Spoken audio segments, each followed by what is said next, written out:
Bueno, bienvenidas y bienvenidos a este especial de escritoras de Casa Macondo, gracias al apoyo de Confama. Hoy vamos a hablar con la escritora bogotana Vanessa Londoño. Vanessa es abogada de la Universidad del Rosario y es maestra en escritura creativa de la Universidad de Nueva York. En los últimos años ella ha publicado en medios como Vice México, El Faro en El Salvador, El Malpensante acá en Colombia. Y en 2017 ella ganó un premio muy importante que dan en México, que se llama Laura Estrada, por su colección de cuentos Los Impares. Esa colección de cuentos, con el tiempo, se transformó en El Asedio Animal, el debut, la primera novela de Vanessa y de la que vamos a hablar hoy. El éxito de El Asedio Animal, yo diría que fue inmediato. Fue un libro que apareció primero en México con el sello, con la editorial Almadía, luego viajó a Colombia con Tusquets, un sello de Planeta, luego pasó a Argentina con Eterna Cadencia y ya cuenta con traducciones al portugués y al italiano y está siendo traducida actualmente al inglés y al francés. El asedio transcurre en el norte de Colombia, en un paisaje al tiempo profundamente real y fantasmal, en un ambiente donde prima el deterioro, el despojo, la maleza y la lluvia torrencial. En el libro nos hablan sobre todo cuerpos mutilados, cuerpos sin ojos, cuerpos sin lenguas, cuerpos sin manos, cuerpos sin piernas. Cuerpos que al tiempo están habitados por el deseo y por los recuerdos. Y son cuerpos que divagan por el territorio, que se buscan y que se pierden. La lectura del Asedio Animal, a pesar de ser una novela corta de 100 páginas, 121 para ser exactos, no es sencilla, es una novela que exige, tiene una prosa lírica, escurridiza y extrañamente precisa. Es una novela donde la belleza convive con el terror y que nos pide que miremos la tragedia colombiana de frente, sin ofrecernos una ruta de escape o un respiro. Para mí es una obra que se mete debajo de la piel y justamente porque no te da una salida fácil, se queda con uno, y creo que eso es algo que a menudo uno encuentra en los mejores libros. Así que Vanessa, bienvenida y gracias por acompañarnos hoy. Hola Christopher, muchísimas gracias por la invitación. De verdad estoy muy contenta de estar en Casa Macondo, que me parece una iniciativa de periodistas muy talentosos y muy talentosas. Y pues gracias también a Confama por la invitación. Bueno, no, con mucho gusto. Este ejemplar que tengo, El Asedio Animal, lo tuve que comprar hace poco. Ya es la tercera vez que leo el libro y me di cuenta que llegó a su tercera edición, así que te quería felicitar por eso. Gracias. Y quería empezar nuestra conversación hablando, antes de que existiera El Asedio Animal, un poco conocer a la Vanessa Londoño, que decide ir a estudiar Derecho y no Literatura, que empieza a interesarse por la lectura. Entonces, si quieres, arranquemos por ahí. Cuéntanos cómo empieza tu trayectoria con la literatura, con los libros. Bueno, pues yo creo que en Latinoamérica es muy frecuente encontrar escritores y escritoras que han pasado como por escuelas de derecho.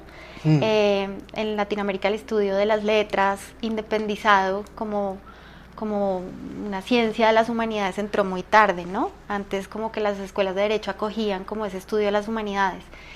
Y eso obviamente pues marca la clase media colombiana de la que pues yo pertenezco, y es que a mis papás obviamente les parecía muy complicado que yo me dedicara a la literatura, ¿no? Entonces pues nunca pude estudiar literatura de frente, sino que mi ingreso al estudio de las ciencias humanas fue a través del derecho. Entonces empiezo por ahí. Luego estudié literatura en la Javeriana, no me gradué, pero sí hice casi todo el programa, y digamos que la literatura siempre fue lo que me llamó, ¿no? El lenguaje siempre fue como el norte que yo tuve, como el rumbo que quería buscar, y lo hice a través como del estudio del derecho, porque también creo que es una ciencia a la que le preocupa mucho la exactitud del lenguaje, y eso encontré un lugar ahí también. Claro, y ese llamado, ese norte con la literatura, ¿cuándo lo escuchas por primera vez? ¿En qué momento de tu vida dices como, bueno, por acá hay algo una ruta que puedo trazar para mí? No, desde siempre. ¿Desde chiquita? Sí, desde chiquita, siempre. Siempre, lo que te digo, quería estudiar literatura, pero no, en mi casa obviamente no era una posibilidad, pero sí, desde pequeña. ¿Y te acuerdas de algunas de esas lecturas que te fueron marcando en, no sé, tus primeros 20 años? Bueno, es una pregunta difícil pensar en los primeros 20 años. Creo que a mí me marcó mucho en mi adolescencia haber leído a Faulkner, por ejemplo, a Marguerite Yourcenar, a Clarice Lispector, que pues es un lugar de culto y de peregrinación, ¿no? Prácticamente.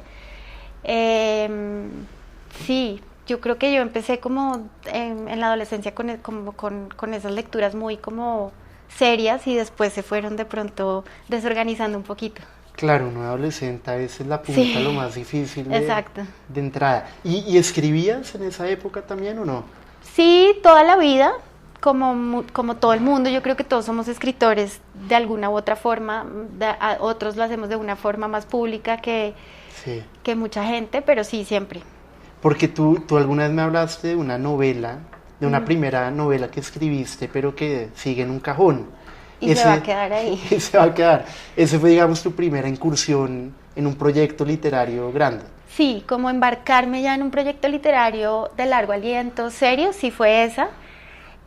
Fue un ejercicio muy interesante porque yo creo que desagüé muchas preocupaciones que tenía y que no necesariamente tenían que ver con un rumbo que yo quería en mi literatura. Entonces, por lo menos me permitió como hacer ese desagüe. Y es un ejercicio importante también saber qué no escribir y también qué no publicar, ¿no? Claro, claro. Y bueno, los impares llega a tu vida ¿en qué momento? ¿Qué edad tenías cuando empiezas a trabajar esos cuentos? Eso fue en 2016 cuando yo como que llego a un lugar que empieza a asomarse en este texto, donde yo encuentro un lenguaje que pienso que finalmente le doy al lugar donde quiero llegar, ¿no? No, digamos que el asedio animal es un libro muy abierto, con poros muy abiertos, sin contornos, como sin límites muy claros entre, digamos, el cuento y la novela, entre los cuerpos que de alguna forma son anatomías líquidas que van como ingresando al paisaje y viceversa. Pero yo creo que ahí también hay como, no sé en qué momento se forma, y eso me parece lindo de este libro porque creo que se viene formando de toda la vida. Y a la vez simplemente quedan cerradas unas páginas, ¿no? Queda encerrado en unas páginas, pero para mí es muy difícil pensar en qué momento se forma porque creo que tiene como sedimentos de todas las cosas que he pensado, de todos los lenguajes que he atravesado, entonces como un río que viene como desembocando en otros ríos, yo creo que es muy difícil decir aquí empieza y aquí termina. Sí, claro. Sí, te lo preguntaba también porque la pregunta de las influencias, sobre todo cuando alguien está arrancando, a veces en la literatura se habla de una etapa de corrupción, conoce autores jóvenes que están tomando de como los racimos de distintos árboles para como encontrar una voz, y con el asedio uno se encuentra con una voz ya muy formada, muy madura, y me llama la atención cómo crece esa voz en ti, ¿no? Y como ese momento, o no tiene que ser un momento, pero como esa constatación de que habías encontrado una manera de comunicar las preocupaciones que querías comunicar. Entonces, por ahí va la pregunta. Y obviamente los impares, como el título lo sugiere, tiene que ver con la idea de la mutilación. Y háblanos un poco de eso, porque ¿qué te llamó la atención de esa temática?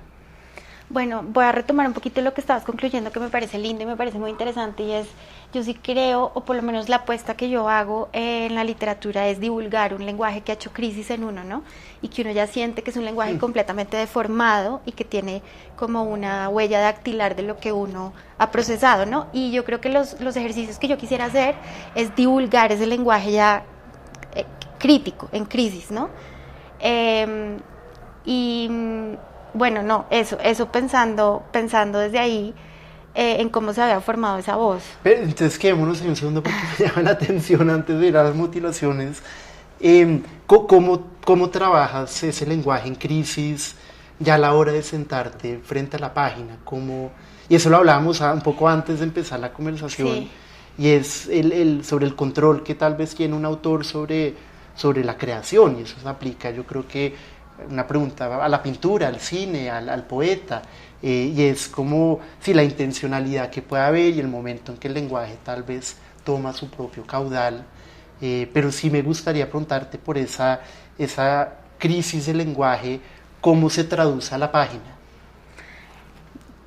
Yo creo que hay un proceso muy intuitivo que pasa por el cuerpo, que pasa por la anatomía de uno, y el lenguaje también, digamos, tiene mucho de cruzar la anatomía de uno, y uno es muy intuitivo con su propio cuerpo, ¿no? Yo por lo menos creo que sé el momento exacto que me enfermo, el momento exacto en que me da gripa, y también siento que el lenguaje me atraviesa de una forma muy, muy física, y sé, digamos, identificar unos momentos del lenguaje que me interesan y que encuentro, que hago el hallazgo de aquí hay algo que me interesa. Y creo que la página se vuelve básicamente un espejo al que uno se asoma, y cuando uno ve que el reflejo, uno se puede asomar a ese reflejo, tiene un lenguaje que le interesa como sacar, ¿no? Como si yo me veo al espejo y no me reconozco, pero cuando me veo a la página y ya me empiezo a reconocer, ahí hay un momento del lenguaje que me interesa explorar. Entonces lo atraviesa un reconocimiento. Sí, yo creo que uno de pronto tiene una ambición de dónde quiere llevar el lenguaje, y cuando finalmente en esa página se puede asomar, creo que ahí hay un momento donde uno dice, bueno, por aquí fue.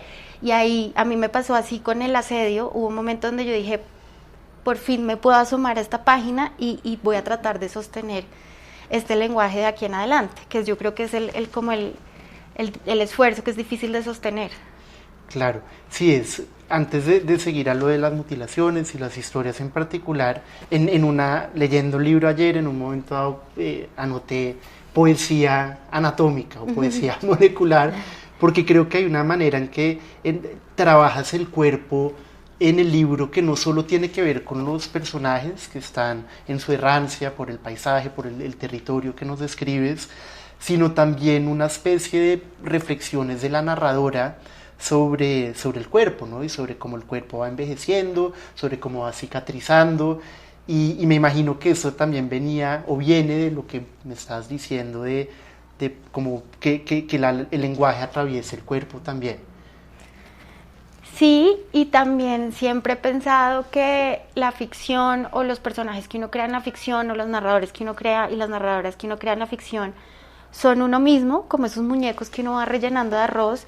Pues no tienes más remedio que obviamente pensarte en otras anatomías, pero finalmente también rellenándola de la tuya también propia. Ya, ok, ahí me lleva otra pregunta, y es, uno a veces escuchando los autores, algunos te van a decir, no, es que yo arranqué, creé este personaje, pero luego el personaje tomó independencia y empezó a decidir el curso de la trama, por ejemplo. ¿Tú sientes que eso pasa, o me acabas de decir que el personaje o que los personajes son de alguna manera, siguen siendo tú? ¿Hay algún momento en que hay una independencia del personaje, del creador para ti? Bueno, no sé, no he tenido esa experiencia con los personajes o con la ficción, la he asumido desde otro lugar, un poco porque empiezo a escribir una historia. No sé muy bien para dónde va, pero tienes que encontrar cómo solucionar la historia dentro de lo que ya has escrito, dentro de la memoria que ya produce el texto, porque el texto también va generando unas memorias dentro de los personajes. Entonces ya en un punto, finalmente lo que a mí me tocó hacer con el asedio fue encontrar así, cómo solucionar una novela, ¿no? Cómo solucionar la historia. Y eso fue lo que no me pasó a mí como de pronto este animismo que se proyecta sobre los personajes como si tuvieran independencia de uno mismo, pero me pasó más que fue un ejercicio mucho más como consciente de cómo soluciono esta historia que ya empezó. Pensando en los personajes y el trato que estás describiendo con ellos, y como pensando en cómo se escribe, ¿no? Porque creo que cada escritor o cada escritora tiene una manera de aproximarse a la ficción diferente. Hace poco también te estoy hablando de esta irlandesa llamada Claire Keegan, sí, que ella tiene una literatura que tiene unas temáticas feministas súper evidentes y muy fuertes, la manera en que como que examina la masculinidad, por ejemplo, tiene muchos personajes masculinos y como las crisis que atraviesan, es muy chévere. Y ella en las entrevistas decía, yo no pienso en los temas de lo que estoy hablando, de los que estoy escribiendo, sino pienso en la historia como tal, está como engranada en la historia y los temas como que surgen casi que de su propia evolución en su momento. Y en el asedio animal uno puede identificar ciertos temas, ¿no? La animalidad, está el tema de la violencia, está el tema de la tierra, se siente una obra pues, de alguna forma muy colombiana también, también fantasmal. Tú pensaste, te estás más del lado de Claire, que es como vamos a ir con la historia poco a poco, o tenías de entrada unos temas que querías como trabajar en la ficción? Pues, a ver, hay una ciencia que se encarga de el estudio, no sé si es la propia anatomía, pero entre los que estudian anatomía, lo que entiendo es que cuando encuentran un hueso de un animal, por ejemplo, por muy pequeño que sea el hueso, cuando logran identificar qué hueso es, pueden proyectar la anatomía completa del animal, ¿no? La estructura, la longitud de los otros huesos, ¿no? Solo un hueso permite proyectar la estructura ósea del animal y pensar sus longitudes, sus extremidades, etc. Y a mí me pasa eso con el lenguaje. Cuando yo salgo de viaje, porque pues mi trabajo sí es muy... implica viajar y recoger mucho del lenguaje que se escucha fuera de las ciudades. Me pasa eso porque encuentro frases que me gustan muchísimo, están atravesadas por una belleza hermosísima, ¿no? Por un lenguaje que se trabaja de una forma muy distinta. No me puedo quedar a vivir ahí, pero agarro unas frases, ¿no? Que como ese hueso quisiera yo proyectar en toda una novela, ¿no? Entonces son frases de pronto que le escucho decir a un barquero, a un lanchero, a un taxista, a un campesino, a una campesina, y a partir de como de ese hueso yo trato de proyectar como mi novela, ¿no? Mi lenguaje. Entonces, si tú me preguntas si tengo como intereses de historias que quiero hacer, tal vez no, tal vez lo que me interesa es un lenguaje y sostener ese lenguaje. Y ahí accidentalmente, o no accidentalmente, ahí voy evacuando otros temas, pero para mí de pronto la búsqueda es ese hueso que yo pueda encontrar y proyectar todo el lenguaje. Increíble. Me hiciste pensar hay una parte del libro en que hablas de una frase con el sol, de que el sol alumbra todo. ¿Esa fue una frase que surgió en uno de esos huesos? ¿O? Sí. Ya. Sí. Bueno, sí, sigamos un poquito con los personajes, porque creo que alguien que no ha leído tu novela, escuchando esta conversación, puede llegar a la conclusión de que tal vez hay algo de autoficción, estás hablando de una especie de un espejo, de un proceso como muy orgánico, de ir construyendo sobre lo que ya has construido, pero pues en últimas es una novela que tiene unos personajes que no son personajes urbanos, son personajes, es un niño indígena, cuya madre le cortan las piernas con una motosierra, hay otro personaje que es un soldado que vuelve a la casa de su infancia en un pueblo, también digamos marcado por su historia de familia, por la violencia. Está la historia de Yadira, creo que se llama, la chica que es asediada literalmente por un hombre en el pueblo donde crece, y estos personajes como... ¿cómo llegaron a ti o cómo tú llegaste a ellos? ¿Cómo los fuiste construyendo? Bueno, pues sí, creo que no es una novela de autoficción para nada. Sí. Simplemente que uno es su propio recurso para muchas cosas, ¿no? Uno va rellenando el personaje de uno también, pues porque es imposible, ¿no? Es la única forma que tienes como de mediar el mundo, es tu propia anatomía y que es tu propio rumbo también. Pero muchas cosas, yo creo que esa novela es muy caleidoscópica en la medida en que surge de cualquier destello me funciona, cualquier destello que a mí me interese yo lo agarro. Una nota en el periódico, ¿no? o crear simplemente un mundo, un personaje que me sirva para hablar de dos mundos, uno occidental y uno indígena, ¿no? Buscar qué dispositivos me sirven para contar la historia o para divulgar un lenguaje que me interesa, y a partir de eso pues se va creando la forma del personaje, creo yo, como qué dispositivos me sirven para hablar de esto, o para que recorra esta zona, o para que piense de esta forma, o para que sienta de esta forma. Yo creo que es un proceso inverso, ¿no? Como si el cuerpo estuviera volteado para afuera, con los músculos y todo para afuera. Primero hay como esa construcción y luego ya la horma me sirve para. Wow. ¿Y cómo supiste cuando ya estaba el libro? Cuando cuando viste, ya puedo parar, ya el asedio animal está. Me acuerdo el momento exacto porque yo pensé que el libro iba a ser mucho más largo y yo había regresado a Estados Unidos, estaba viviendo acá y alquilé una oficina chiquitica para poder terminar la novela, y me acuerdo el momento exacto donde yo dije, aquí fue. Yo pensaba, ya tenía en la cabeza como otras cosas, ¿no? Pero dije, no, o sea, si yo sigo escribiendo va a ser redundante.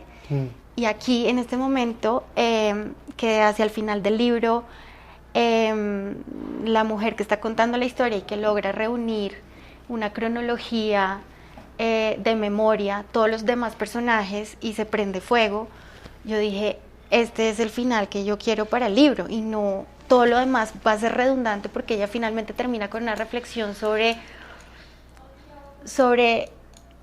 la posibilidad de contar y ser papel al mismo tiempo, y de cómo prenderse fuego es como un lugar de indeterminación entre ambos, un punto ciego, ¿no? Entonces quería como me pareció que ahí era, y que no todo lo que pudiera seguir escribiendo iba a ser redundante. Sí, yo las primeras 2 veces que leí el libro sentí que no había catarsis, no nos dabas un lugar para como esa purificación, ¿no? Para la identificación y eventual como sentir que listo, ya los personajes pasaron por lo que tenían que pasar y van a estar bien. No. Acá no. Pero leyéndola esta vez, la inmolación que hay al final sí se siente como una especie, o lo sentí esta vez como una especie de catarsis, como una forma de liberación del sufrimiento de todos ellos. Pero no sé si por lo que entiendo no lo pensaste así. Pues no sé, a ver, si hay como un momento muy soberano en la decisión que ella toma al final, ¿no? Que es como asumirse y poner fin a algo, ¿no? Poner fin a un territorio, poner fin a lo que está sucediendo en ese territorio. Yo creo que sí hay un momento donde como que esa decisión, que es tremendamente radical, tremendamente anarquista, sí tiene mucho de soberanía de decisión.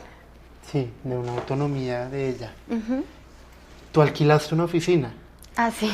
Eso me llama la atención. ¿La alquilaste como para no escribir en la casa, o cómo fue eso para ti? Pues yo regresé de Estados Unidos, pues en la quiebra absoluta, como todos los escritores y escritoras. Regresé a vivir a la casa de mis papás, y la única forma de terminar el libro era obviamente teniendo un espacio, un satélite para poder escribir, y ahí fue que la terminé. Claro, no, te lo preguntaba porque a veces sí conozco, creo que Andrés Felipe Solano hace eso en Corea, que cuando escribe sus novelas no lo hace desde la casa, sino que busca como esa distancia metiéndose en un office de esas gringas de coworking, para como crear un ambiente donde se pueda trabajar el libro desde un lugar más de trabajo que... Sí, yo soy muy mañosa, a mí me gusta escribir con todos mis libros, todos mis diccionarios, entonces sí tengo un espacio en mi casa muy adaptado para eso, ¿no? Yo soy súper mañosa, tengo un tablero, tengo dos pantallas, 3 computadores, el cuaderno, porque restaurar la tridimensionalidad del lenguaje hablado a la línea escrita implica ver distintas posiciones del lenguaje, ¿no? Entonces, soy muy mañosa y solamente puedo escribir ahí. Y normalmente en mi casa sí tengo un espacio para eso. Ok, ¿y a qué horas escribes por lo general? Cuando pueda. Ya, no eres de horario fijo. Pues pues como todos los escritores y escritoras hacemos malabares en Colombia para escribir, escribo cuando puedo.